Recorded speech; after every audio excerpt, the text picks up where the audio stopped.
turabasuhuza mu izina ry'umwami wacu Yesu Kristo. Twongeye kandi guhura ubugira kabiri kuri video gishize. Ariko uno munsi Imana irashaka ngo dusobanukirwe icyo turi cyo muri Yesu Kristo. Dusobanukirwe ibyakozwe ku musaraba, kuko ni ishurirwa rikomeye cyane. Ushobora kumva ubutumwa ariko usabe Imana iguhishurire usobanukirwe icyo nakwita l'œuvre rédemptrice de la croix. Mu gitabo cy'Abaroma igice 8:15 ijambo ry'Imana riratubwira ati ngo ntabwo twaronse umwuka w'ubusha cyangwa se umwuka w'ubucakara, ngo ahubwo twabonye umwuka wo kutwabana b'Imana, l'esprit d'adoption qui nous crions Abba Père. Dufite Imana yaratuadopse, l'adoption. Hano mu gihugu cyacu cya Denmark, iyo ugiye kwadopta umwana hariho ibisabwa kugira ngo baguhe umwana cyangwa se bakwemerere ko umwana abo wawe.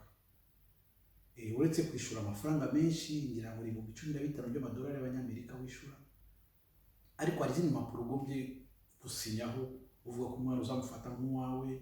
Kandi cyanyuma cy'amana n'amatsiko barandika bavuga bati n'igihe utazaba uri muri Yesu wasezereye, uwo mwana afite access ku mitungo yawe, mbese yitwa samurabo.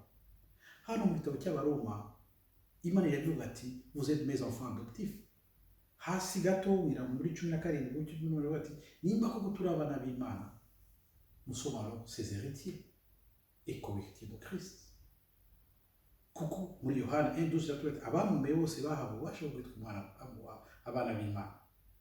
Ariko nkuko nabivuze, procedure kugira ngo bakwemerere kwadopta umwana, n'Imana ari inzira yanyuzemo kugira ngo natwe twijire muri ayo masezerano twitwa abana bayo. Kuko Yesu yaje kubwa abayuda, ibyo birazwi neza, ariko ntibamwemera, natwe nyuma twijira mu isezerano. Ariko hari inzira yanyuzemo. Iyo nzira rero niryo hishurwa nshaka tuganire byabaye ku musaraba. Nkuko nabivuze mbere, Imana ubu ivuga ku mwana wayo Yesu Kristo. Ntabwo ikoresha kandi akantu k'abahanuzi, kandi ntabwo wavangura Yesu, ntabwo waravuga Yesu avuze ijambo rye, kuko Yesu ni ijambo ricyo kimwe.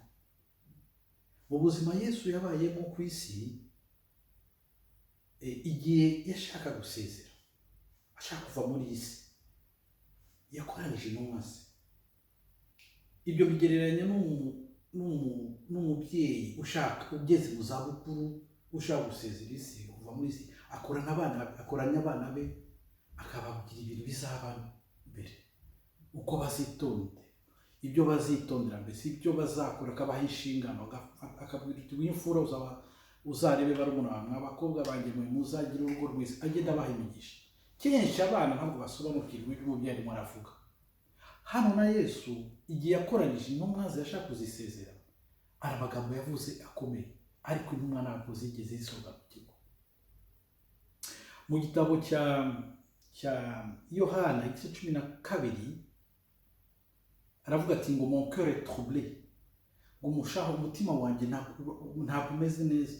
Yesu arimo ararwana no kwemera kujya ku musaraba cyangwa se kutajya ku musaraba, ariko nyuma aravuga ati ngo iki nicyo cyanzanye, reka nkore ubushake bw'Imana, reka nkore ubushake bwa Data. Ngo ijwi ryo mu ijuru, ijwi ryo mu ijuru rivuga ati ngo je glorifie mon nom et je le glorifierai encore, et je l'ai glorifié et je le glorifierai encore. Ariko mu bantu bari ku ruhande rwa Yesu, muze kubasomana igice 12 cyose, ndashaka dutangire kwimenyereza gusoma ijambo ry'Imana. Ngo wijwi abo bari ku ruhande rwe, ngo ntabwo bavuze ati ese ni marayika umuvugira mu ninde, ariko Yesu turi ijambo yavuze, yabwiye intumwa ze nabo bari ku ruhande rwe, arababwira ati ngo ntabwo ari ku bwanjye, ni ku bwanyu. Ariko ntabwo bigize basobanukirwa, kuko Yesu nyuma yahise avuga ati muri icyo gice 12 yavuga ati ngo maintenant le jugement doit avoir lieu et Satan va être jeté dehors. Ngo Satani araza kwirukanwa mu ijuru. Ndimo ndababwira ubu waraza kwirukanwa, ariko ntabwo basobanukirwa. Kuko na nyuma mu gice cya 16 na Yesu yakomeje ababwira ati ngo mfite byinshi nababwira, ngo j'ai beaucoup à vous dire, mais je ne sais pas si que vous pouvez supporter cela. Sizi ko birabaremere, sizi ko mwabisobanukirwa. ngo le prince de ce monde il vient mais il n'a rien à voir. hari amagambo yari babwira ko ntabwo bageze basobanukirwa, ariko nyuma arababwira ati ngo ntimugire ubwoba, ngo je vous ne laisserai pas seul, orphelin, ngo je vous enverrai le consolateur, il vous dira tout, que le consolateur vous convaincra du péché, de la justice et du jugement. 3 choses: le jugement, la justice et le péché. Vous avez sont 12 pardon.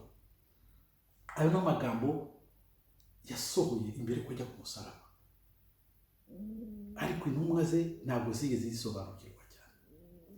Reka ntituvuga ukuntu yafashwe, ibyo bisimbukeho gato, ko ni inkuru mwese muzi.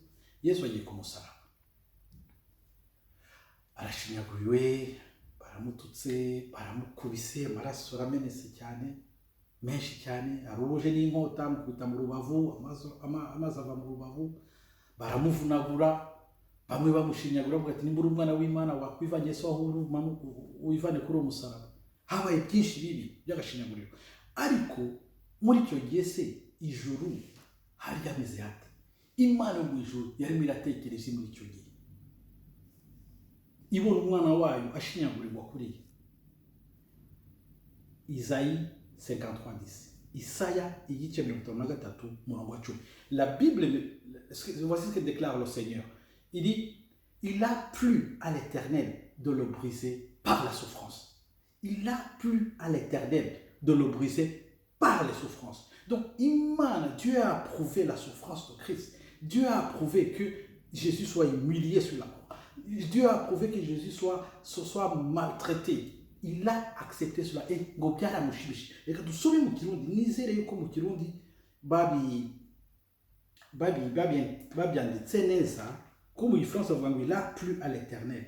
Isaïe 53:10.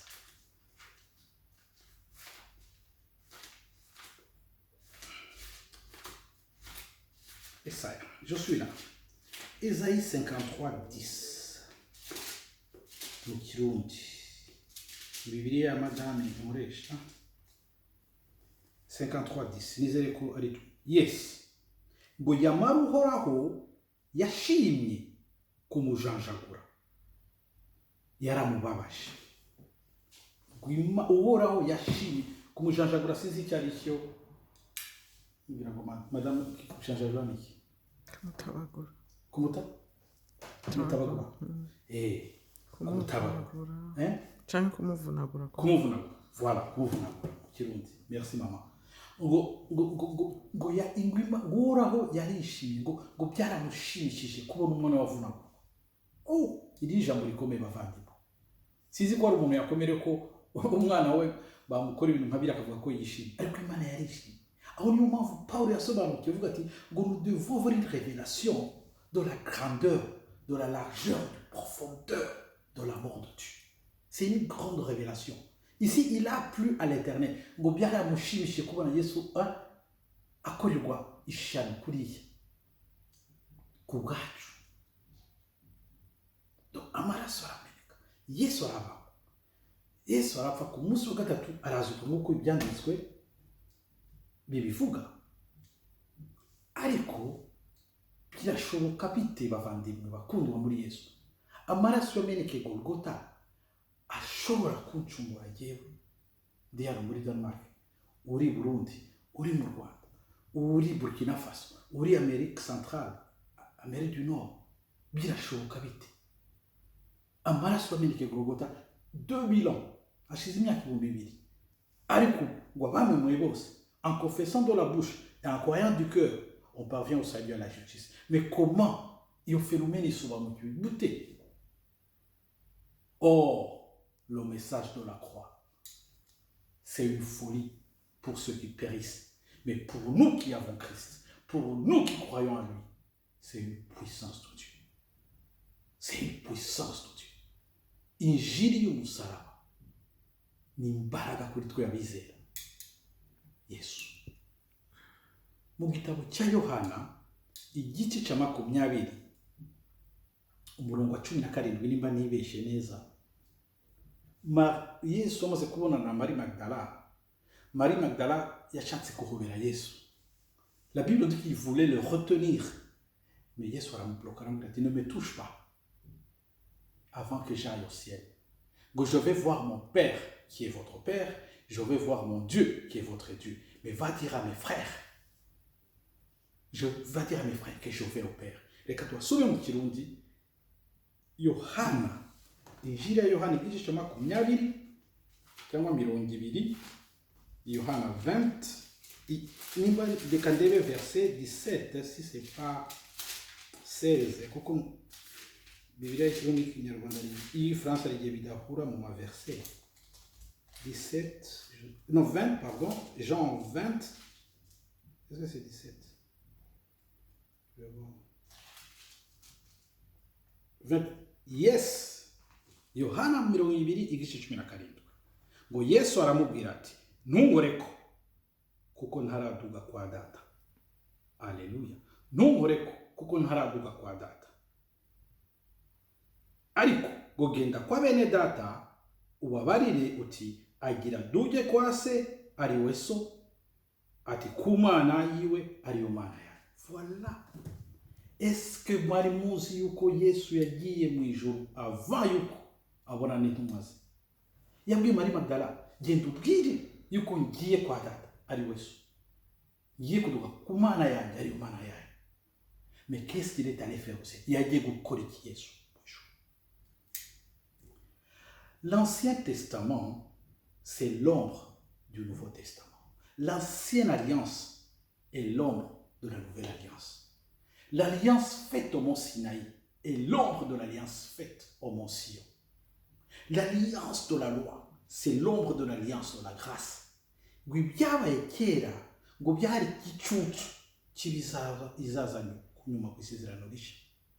y avait une tente d'assignation autrefois, où il y avait un lieu saint et un lieu très saint. Pour le lieu saint, il y avait, vous savez, les points de proposition. Le lieu très saint, il y avait une séparation, il y avait un voile qui séparait le lieu très saint au lieu saint. Il y avait l'arche de l'alliance, couverte de l'or. Il y avait de la verge d'Aaron dedans, il y avait les tablettes, les 2 pierres, 10 commandements, il y avait même les mannes. Alors là, la Bible nous dit autrefois, dans l'ancienne alliance, le souverain sacrificateur traversait une fois par an le lieu très saint avec le sang du bouc, le sang du taureau. Toni kimaze gitambo bafataga bakica amaraso y'icyo gitambo, umutambi mukuru nakuta souverain sacrificateur yagendaga avec nayo maraso, il agashira hejuru ya l'arche de l'alliance.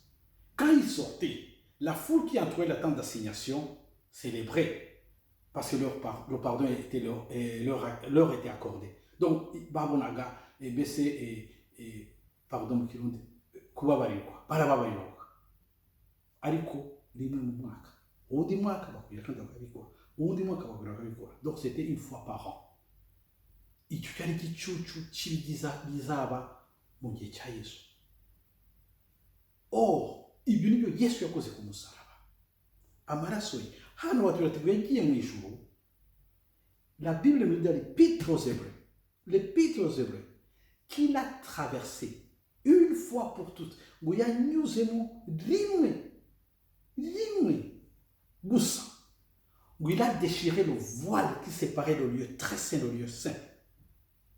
Pas avec le sang du bouc, pas avec le sang du taureau, mais avec son propre sang. Ngo amarasoi, il a présenté à Dieu, voici la mission achevée avec son sang. Une fois pour toutes. C'est là où il y a eu le phénomène de la justification par la grâce au moyen de la foi.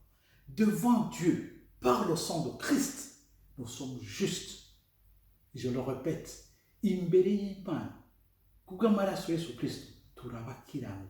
malgré nos faiblesses. Je le répète, malgré nos faiblesses, nous sommes considérés justes devant Dieu. Devant Dieu. Le sang de Christ.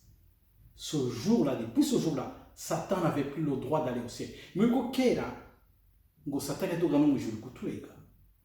Mwibuke le souverain et le sacrificateur Josué. Satan yari ahagaze inyuma ye arimo aramurega imbere y'Imana. Murabyibuka kuri l'Ancien Testament. Ariko depuis ce jour-là, quand Christ a présenté son sang, Satan n'avait plus accès au ciel.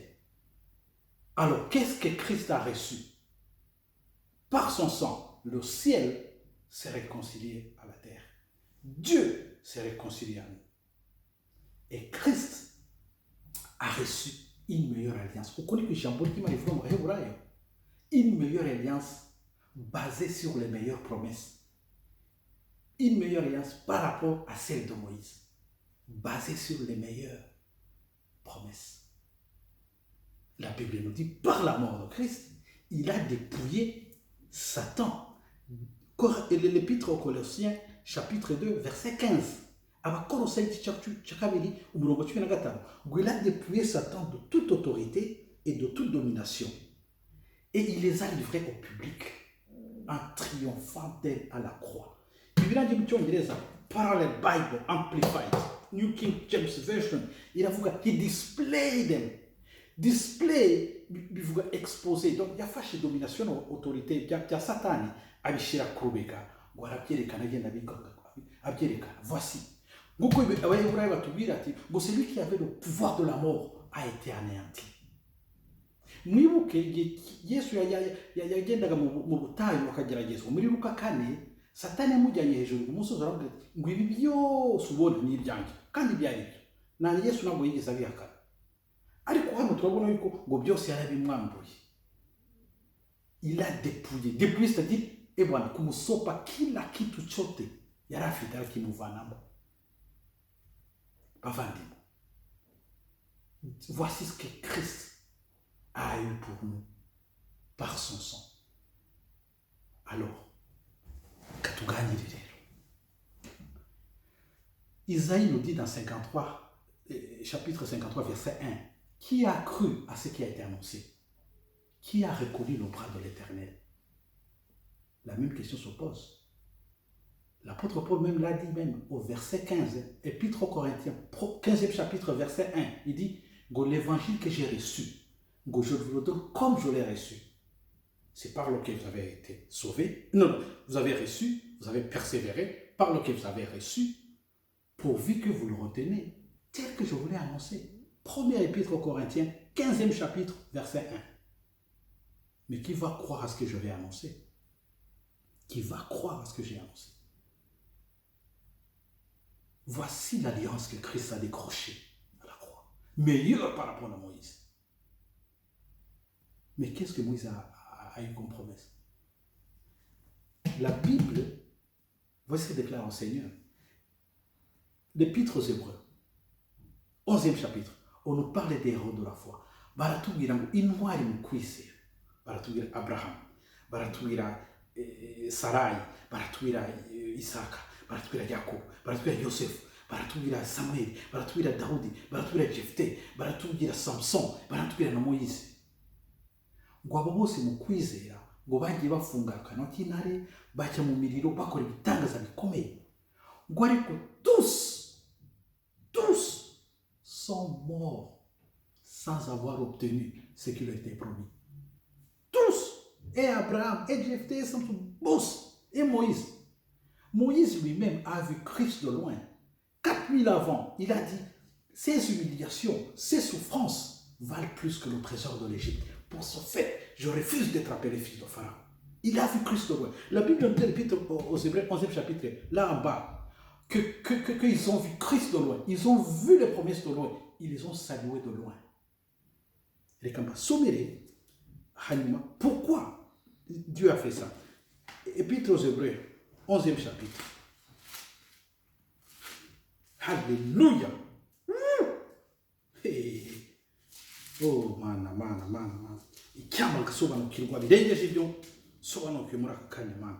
L'Épître aux Hébreux, 11e chapitre. Voilà. Ngo abo bose bamaze gushingirwa intahe kubwo kwizera kwabo nibahabwa ivyasezerano. Abo bose nibahabwa ivyasezerano. Umurongo wa 40 ngo kuko Imana yatuboneye kera ikirushiriza kuba cyiza kugira ngo abo nibatunganywe rwose tutari kumwe. Haleluya. La Bible nous dit que Dieu, là où les a mis quelque part, où il a réservé quelque chose de bon pour nous, pas pour eux, pour nous, afin qu'ils n'arrivent pas à la perfection sans nous. Ça veut dire quoi? Ça veut dire que, et Abraham et tout ce monde-là, à cause de leur foi, Dieu les a mis quelque part. Dieu, Imani bakorera ikizi berekana Yesu kure. Ariko levuga nyuma kumubona ntabwo babana nawe. Mumurebere kwa kure. Ngo ntabwo muzagera kuri perfection. Ntabwo muzatunganyirwa twebwe tutaraza. Twebwe tutaraza.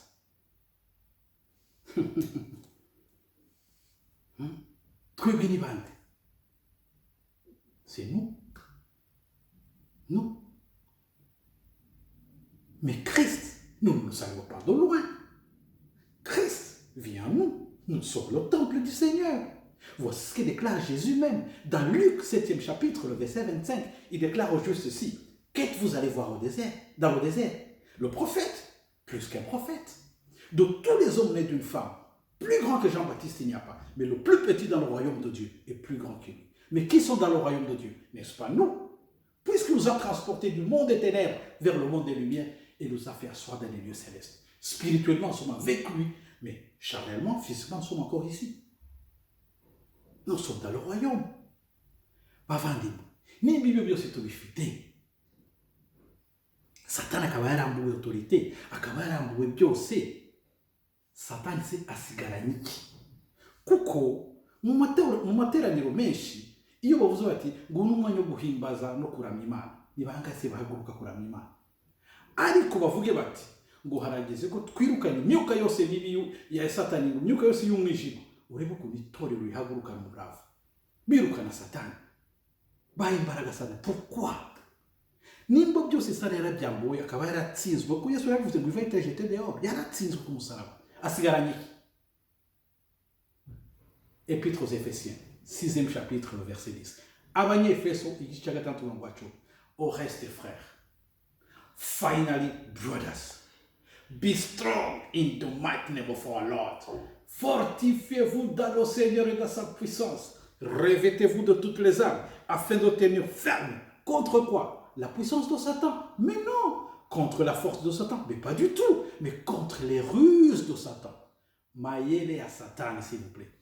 Satan asigaranya mayele nambaraga afite. Tureke kumutakazaho umwanya bavandimwe. Uri muri twe ngo afite imbaraga kuruta uri hanze. Christ en nous, l'espérance de la gloire. Satan n'a que des ruses. Anabaki mayele. Arazaga gushuka. Ukemera, tukemera, tukagwa mu cyaha, tukihana, akazakata gatushuka. De la même façon, tukemera, tukagwa mu cyaha. Kuki Satani adushuka tukemera. Ibi byose Yesu yakoze ku musaraba. Ibi byose dufite. Dore uko Imana itubwira rero. Alléluia. L'épître aux Corinthiens, premier chapitre. Non, le premier épître de Corinthiens, 10e chapitre, le verset 13. Voici ce que déclare l'Éternel, Dieu. Il dit ceci. Toute tentation, toute épreuve nous est survenue qui n'eût été humaine. Qui n'eût été humaine. Gonakigerezo na kimwe tutazanyuramo kuko turi hano muri isi tuzabinyuramo. Daruke turi hano gonakigeragezo tutazabona kitari cy'ubumuntu. Na Yesu yaragerageje. Ngo tuzanyura mu mataba, tuzanyura mu migezi, ngo tuzazamuka imisozi, ngo tuzanyura mu mibabaro, tuzanyura mu gahinda. Ngo voici ce que l'Éternel donne comme une garantie. Premier épître aux Corinthiens, 10e chapitre, le verset 13. Dieu qui est fidèle, Dieu qui est fidèle fera tout son possible.